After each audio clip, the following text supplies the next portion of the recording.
and to stop idealizing a country of origin and demonizing a country where you live. Is to reassess, is to go from emotional assessment to intellectual, reasonable assessment. Is to say, for example, to many Muslims, stop telling me that the countries of origin are better than here. While 80% of what I'm saying here, I cannot say it in the countries of origin. That it's not because you are hearing the call for prayer that it's easier to be a Muslim there than to be a Muslim here. Then my point is, I'm not going to push for forced marriage, but I'm pushing for a reasonable assessment.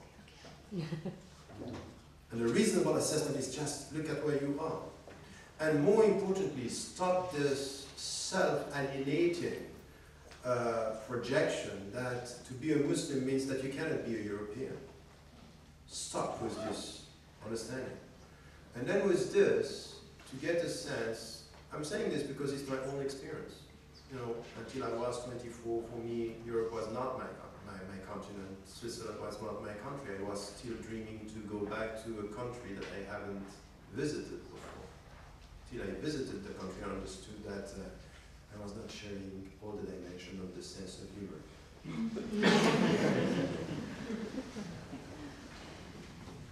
A very important point here is that I think that we have to go through a reasonable and realistic take on the country, on where we live. And even to assess, what is this ummah you are talking about? And I have critical discussion with some Muslims. I say, we know we belong to the country, to the ummah. I say, that's fine. Spiritually speaking, I belong to the ummah. But in the matter of principles, I don't belong to the ummah right or wrong. I belong to the ummah when the people of the ummah are right, but I'm going to stand up when they are wrong. And this is my spiritual belonging. It's a critical belonging, a critical loyalty. And this is exactly the point. There is no loyalty when the loyalty is not critical. Critical is I'm not going to support my country right or wrong. This is nationalist, chauvinistic, wrong, and unacceptable. For me, it's unacceptable to be right or wrong with your country. I'm with my country when it's right. I'm going to be against my own country when it's wrong. This is my position. I belong to my principles. So I'm not asked to love my country, whatever the country is doing.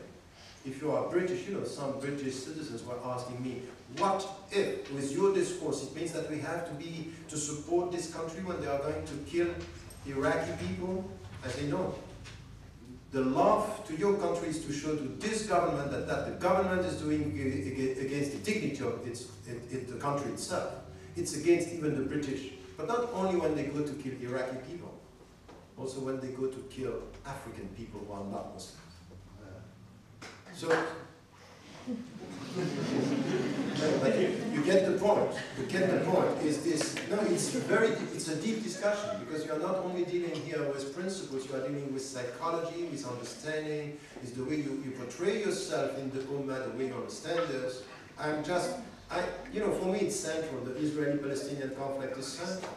But when it's an idealized, emotional projection of the Muslims living in the West, that they can speak about Palestine and not speak about anything else which is happening in the world, I think it's not acceptable. It's a wrong understanding. So on this, my answer to your question is when someone feels that he's going to a forced marriage, I would first assess the knowledge he has of the partner, the potential bride. Okay, again, I think that this is my point, and I would say it's not easy. It's not easy, but loyalty for me is really important. I'm sometimes loyal to my country when I stand up against my country on an ethical ground. On an ethical ground, I say, I'm sorry. I'm not going to accept the way you treat immigrants, and this is the way and I think that we have to reassess the concept of ummah among Muslims. Really, it's a deep understanding here, which is the Muslims today have much more an emotional belonging to the ummah than a spiritual belonging to the ummah, and I don't like it. I would say it's problematic. The third question is about empowerment. What is happening? You know, I'm cautiously optimistic with what is happening in Tunisia and Egypt. Guardedly optimistic. I want to know. So empowerment, when you come and you say no to dictators, it's a kind of empowerment. The power to say no. But there is also, just after this, the power to say what? What are we standing for? What do we want to achieve? And to be, not to be naive. You know, what I'm seeing now with all these people who are talking about what is happening in the Middle East sometimes is, you know, I wrote an article recently saying we might witness something which is more political independence and much more economic dependency.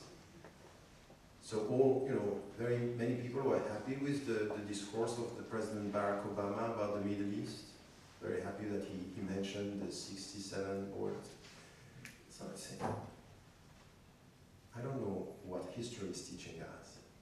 The difference between words and action, or non-action at all.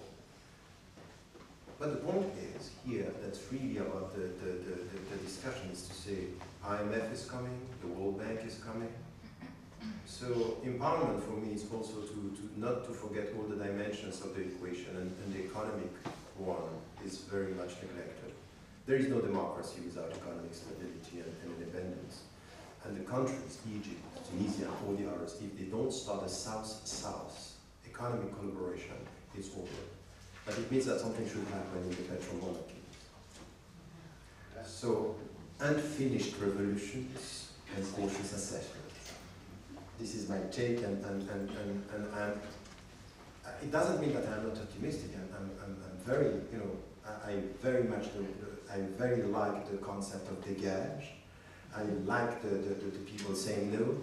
I want us in the West to understand which message is coming back to us, that we have to stand up as citizens. The way you were reflective citizenship, the way you were talking about it, I think it's very critical. The way we take this on board and we try to be involved in this, understanding that we have a role to play in the whole thing.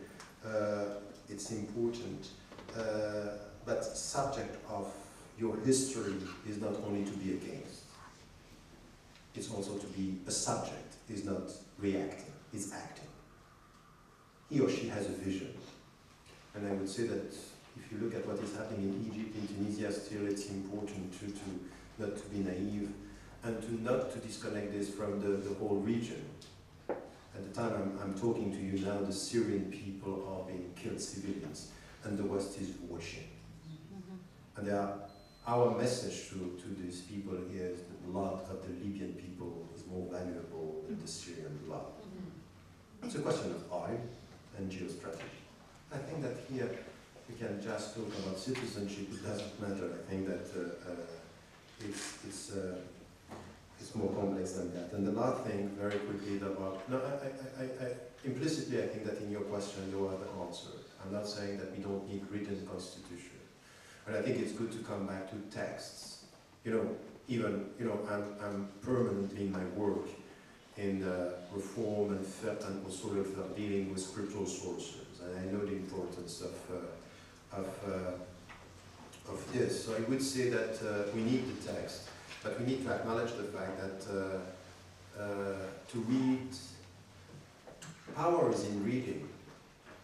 To read is to have power. You know, it's like knowledge. Knowledge is power, reading is power.